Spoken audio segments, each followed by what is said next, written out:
In this demonstration, we will set the navigation to a fixed width so that it does not grow and shrink.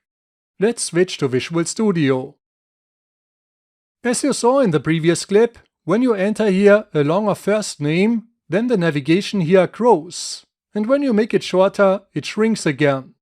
Now let's keep the application running and let's go here in Visual Studio to the Customers View SAML file, where we have defined here the column definitions on the grid.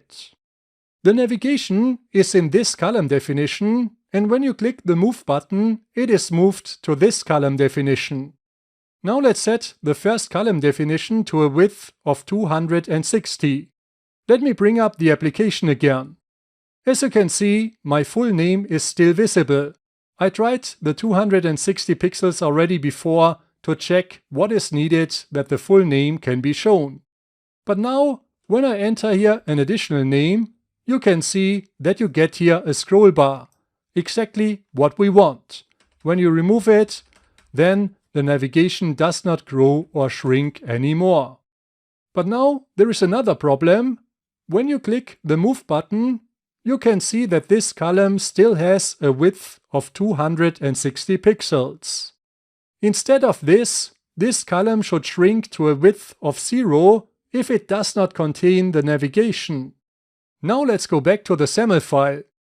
To shrink this column definition to a width of 0, you have to set here the width property again to auto. Instead of setting the width of 260 pixels directly on the column definition, you should set it here on that grid that contains the navigation. So on this grid here, let's set the width property and let's set it to 260. Now let me bring up the application again. First, let's click the Move button to move the navigation again to the left side.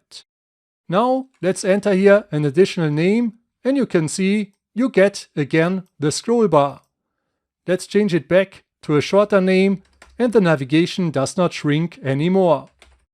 Now let's click on the Move button and you can see the details take the full width here because that first column shrinks to a width of 0 as you have set the width property on the column definition to auto.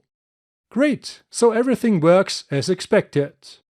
In the next clip, I will show you the plan how we can introduce beside this Customers View another view to display the products of the Wired Brain Coffee Company.